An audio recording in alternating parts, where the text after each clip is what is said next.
May kilala ka bang ganito? Sobrang bait pagkaharap mo, pinupuri ka pa nga niya ng tudo, ngunit talikod mo'y sisiraan ka pala nito.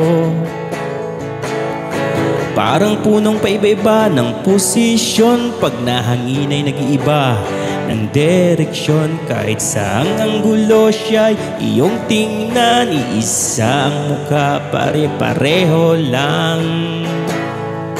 Hindi mo matantot, di mo matiyak kung alin ang likod, kung alin ang harap. Kaya wag nang magtaka at wag nang magtanong, bakit balimbing ang tawag sa mga taong ganon?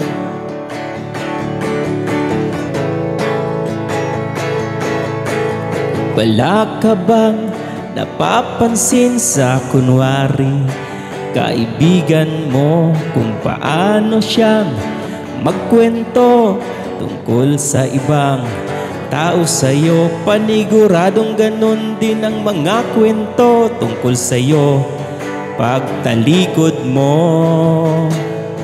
Kaya mag-ingat kung kanino ka magtitiwala at kung kanino ka magsabi ng iyong problema. Kasi merong iba kunwari nagmamalasakit, yung pala'y nakikichismis. Hindi mo matantot, di mo matiyak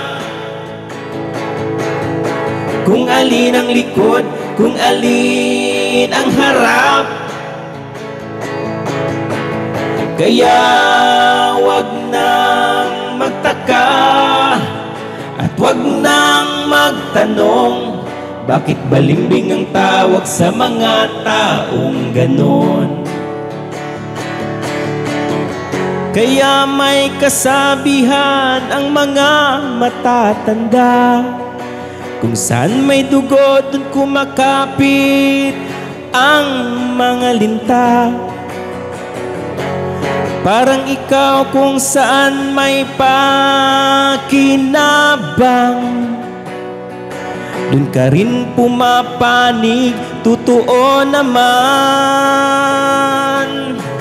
Hindi mo matantot, di mo matiyak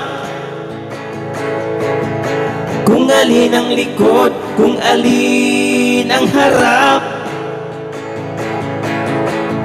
Kaya wag nang magtaka at wag nang magtanong, bakit balimbing ang tawag sa mga taong ganon?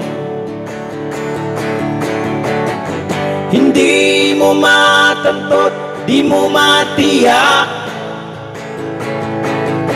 kung alin ang likod, kung alin ang harap. Kaya wag nang magtaka at wag nang magtanong, bakit balimbing ang tawag sa mga taong ganon? Bakit balimbing ang tawag sa mga taong ganon? Bakit balimbing ang tawag sa mga taong ganon?